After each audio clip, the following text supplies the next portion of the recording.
Hello and warm welcome to टूसा वाला जेई। सो गाइस, आज का ये वीडियो तुम्हारे लिए बहुत ज़बरदस्त होने वाला है, क्योंकि यार तुम खुद सोच के देखो, अगर तुमको एक ऐसे कोचिंग टीचर का एक्सपीरियंस मिल जाए जिसने अपने टाइम में 5 बार आईआईटी के एग्ज़ाम को क्रैक किया है, तो तुम्हारे लिए कैसा रहेगा?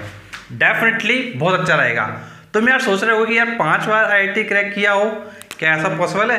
तो यार मैं तुमको बताना चाहूँगा कि जिस कोचिंग टीचर की बात की जा रही है, उस कोचिंग टीचर ने अपने टाइम में 1990 के जो दौर था उस समय क्या है, लगभग 5 बार आईआईटी क्रैक किया। तो बेटा, जिस बंदे ने 5 बार आईआईटी निकाला हो, अब उसका अगर तुमको सजेशन मिल जाए तो डेफिनेटली वो तुम्हारे लिए बहुत अच्छा साबित करेगा, क्योंकि यार कोचिंग टीचर वो तुमको एक बिल्कुल बेसिक रियलिटी बता देगा। तो चलो मैं तुम्हारे साथ उस टीचर का जो एक्सपीरियंस है वो शेयर करना चाहूँगा। तो मैं किसी टीचर का नाम एंड किसी इंस्टीट्यूट का नाम क्या है यहाँ पे नहीं बता सकता हूँ और ना बताना चाहता हूँ। तो तुमको लेकिन एक्सपीरियंस अगर लेना है तो डेफिनेटली वीडियो को देखो, सारी चीज़ों को समझो। तो देखो 1990s का जो समय था, जैसे 1990 हो गया, 1991 हो गया, 1992 हो गया, 1993 हो गया, इस तरीके का जो टाइम था, तो यार उस समय कंडीशन ये थी कि भाई उस समय तुम्हारे पास अनलिमिटेड अटेम्प्ट थे। तो भाई वहाँ पे क्या था, अनलिमिटेड अटेम्प्ट। लेकिन आज की डेट में जो अटेम्प्ट्स की लिमिट है वो बेटा लग चुकी है। जो अटेम्प्ट्स की लिमिट है वो क्या है, लग चुकी है।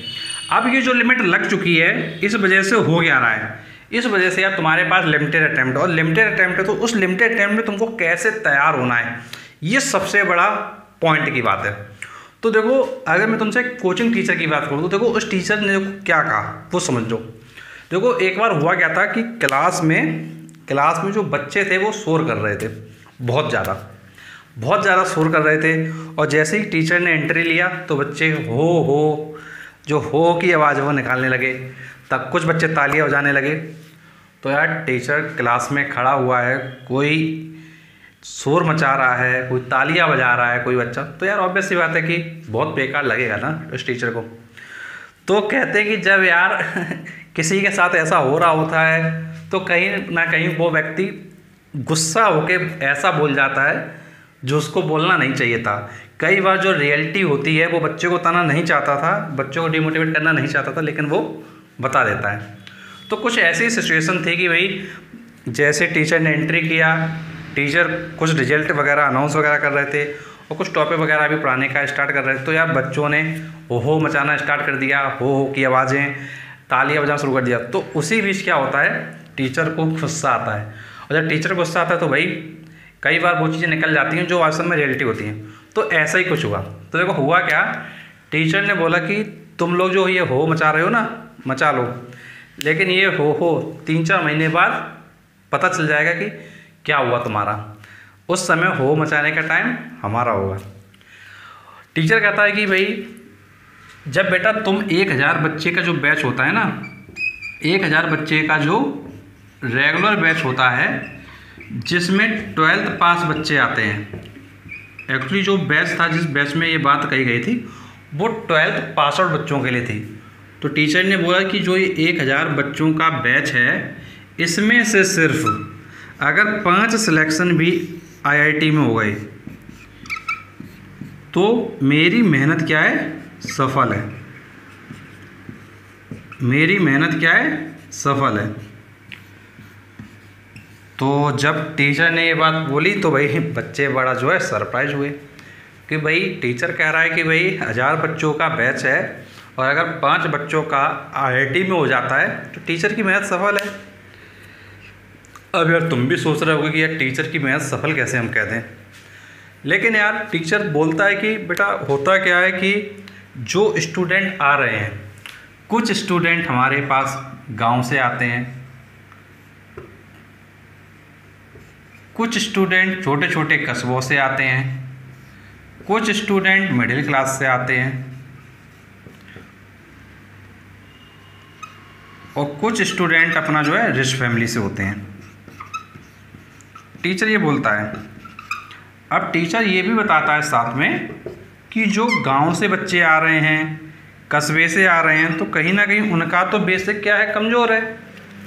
उनका तो बेसिक कमज़ोर है। उन्होंने शुरुआत में अपना जो 10th तक की पढ़ाई थी, और कुछ बच्चे ऐसे भी जिनका 11th-12th में भी जो पढ़ाई थी वो अच्छे से नहीं हुई, और जब अच्छे से नहीं हुई तो फिर उनका तो बेस वीक रहने वाला है। और अगर वो बच्चे यहाँ क्लास में बैठ के हो में साथ देंगे, फालतू की एक्टिविटी करेंगे, तालियां बजाएंगे, क्लास को डिस्टर्ब करेंगे, तो क्या होगा भाई, जो बच्चे पढ़ने वाले थे, जैसे मिडिल क्लास के कई बच्चे होते हैं जो मतलब जो अच्छा करते हैं, कुछ बच्चे गांव के भी होते हैं जो अच्छा करते हैं, कुछ बच्चे छोटे कस्बों के जो अच्छा करते हैं, लेकिन मैक्सिमम बच्चे वो हैं जो अच्छा नहीं करते हैं। तो अब उन बच्चों को अगर आगे बढ़ना है तो भाई ये जो हरकतेबाजी हैं वो करना छोड़ना पड़ेगा। और टीचर बिल्कुल क्लियर कहता है कि भाई 1000 बच्चों का बैच है, अगर 5 हो जाएं तो वो भी सफिशेंट है। क्योंकि बच्चे जो बच्चे 2 साल से मेहनत कर रहे हैं, जो बच्चे 11th से आए हुए हैं, जिन बच्चों ने 11th में एडमिशन लिया, उसके बाद 12th में भी IIT का पढ़ रहे हैं, 11th में भी पढ़ रहे हैं, तो उनका सिलेक्शन पहले होगा या फिर उन बच्चों का पहले होगा जो सिर्फ एक ही बार तैयारी कर रहे हैं। तो ऑब्वियस सी बात है, चांसेस उन लोगों ज़्यादा होंगे जो 11th-12th में जिन्होंने किया हुआ है। और कुछ बच्चे ऐसे भी हैं जो 11th-12th करने के बाद उनका नहीं हुआ तो वो 12th पास करने के बाद भी कर रहे हैं। तो बच्चे वो क्या कर रहे हैं, वो 12th पास करने के बाद भी कर रहे हैं। तो किसका सिलेक्शन पहले होगा? तो टीचर बोलता है यार ऑब्वियस सी बात है कि सिलेक्शन पहले उन लोगों का होगा जो इन्होंने 11th में किया है, 12th में किया है, फिर उसके बाद 12th पास बच्चों को हो जाएगा जिन्होंने जो है 11th-12th में भी कर रखा है। उसके बाद कहीं जाकर तुम्हारा नंबर आएगा जो सिर्फ 12th में करने के लिए आए हुए हैं। और तुम सोच रहे हो कि यार ऐसे ही हो जाएगा। टीचर बोलता है कि सिलेबस इतना वास्ट है, सिलेबस इतना बड़ा है ना कि कराने में भी प्रॉब्लम होती है, और जो बच्चा पढ़ रहा है उसके लिए हम लोग कोशिश करते हैं कि भाई उसको IIT के लेवल तक पहुंचा दें। लेकिन वो बच्चा ही अगर मेहनत नहीं करेगा तो टीचर क्या कर लेगा? टीचर क्या कर लेगा, भाई तुम आए हुए हो, हमारे कोचिंग से कुछ ना कुछ सिलेक्शन हो जाएंगे, हमारा तो प्रॉब्लम कुछ सॉल्व है भाई, हमारा तो कोई प्रॉब्लम की बात नहीं, लेकिन तुम्हारा क्या होगा? टीचर बोलता है तुमको स्टेट का जो कॉलेज होगा ना वो भी मिलना मुश्किल हो जाएगा। स्टेट का कॉलेज लेने के लिए भी तुम्हारी रैंक आना मुश्किल हो जाएगी। ये टीचर एक तरीके चेतावनी देता है सारे बच्चों को। तो जब ये सिचुएशन थी तो बच्चों को फिर एहसास हुआ वास्तव में कि कंपटीशन क्या है, कंपटीशन का लेवल क्या है। और फिर उस समय क्लास जो है एकदम शांत हो चुकी थी। क्यों शांत हो चुकी थी? क्योंकि जब कोई चीज़ सामने निकल के आती है, जो रियलिटी होती है, तो वो पता चलती है। और उस टीचर की बात पे विश्वास क्यों कर रहे हैं सारे बच्चे? विश्वास इसलिए कर रहे हैं बिकॉज वो टीचर कई सालों से यार कोचिंग टीचर बना हुआ है। और यार जिस टीचर ने अपने टाइम में 5-5 बार यार IIT क्रैक कर रखा है, एक बेस्ट इंस्टीट्यूट में पढ़ा रहा है और अपने शहर का बेस्ट इंस्टीट्यूट है, तो यार जब बच्चे उस इंस्टीट्यूट का नाम सुनकर आए हुए हैं तो ऑब्वियस सी बात है कि रिजल्ट तो बेस्ट होंगे ही, और जो टीचर बता रहा है वो भी कहीं ना कहीं फुल इन्फॉर्मेटिव होगा। तो ओवरऑल तुम यहाँ से ये चीज़ सीख सकते हो, जो उस टीचर ने बात कही वो समझना है कि जो ऑफलाइन बैच में बच्चे पढ़ते हैं, उस टीचर ने जो रियलिटी बताई कि भाई 1000 बच्चों में सिर्फ 5 बच्चों का सिलेक्शन होता है। तो यार ऐसा है, जो सिलेक्शन रेशियो होता है कोचिंग से वो बहुत कम होता है। टीचर ने एक बात और बोली थी कि कोचिंग सिर्फ क्या है, तुम समझो एक कोचिंग क्या करता है, तुमको सिर्फ बॉर्नविटा की तरह काम करता है। कोचिंग से तुम्हारे लिए क्या बॉर्नविटा का काम करता है, लेकिन जब तक तुम अपनी सेल्फ स्टडी नहीं करोगे, जो तुम्हारा सेल्फ स्टडी वो तुम्हारा भोजन है, अगर तुम भोजन नहीं खाओगे तो एनर्जी नहीं आएगी। तो वही सेम चीज़ है, अगर तुमको IIT वगैरह चाहिए तो सेल्फ स्टडी जितने घंटे यहाँ क्लास अटेंड करते हो उससे ज़्यादा पढ़ना पड़ेगा। और टीचर कहता है कि भाई जब तुम 2-3 घंटे के लिए क्लास लेते हो और यहाँ पे शोर मचाते हो तो घर पे क्या पढ़ते होगे।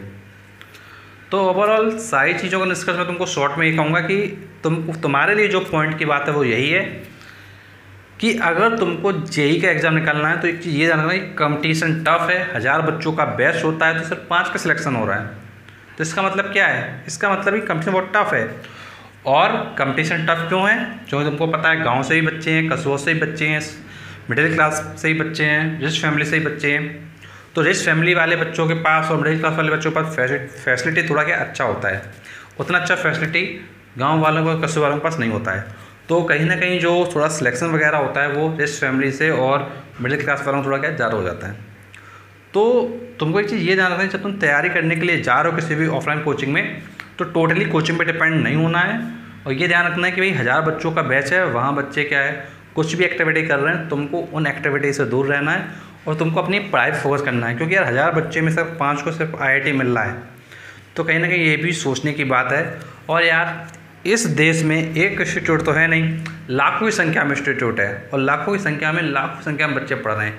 10 लाख बच्चे लगभग जो है IIT के एग्ज़ाम को देते हैं, और जब लगभग 10 लाख बच्चे IIT के एग्ज़ाम को देते हैं तो फिर उनमें तुमको आगे निकलने के लिए कहीं ना कहीं डेडिकेशन की और अच्छे से मेहनत करने की ज़रूरत है। और ये माइंड में ज़रूर रखना है कि तुम प्रिपरेशन कब कर रहे हो।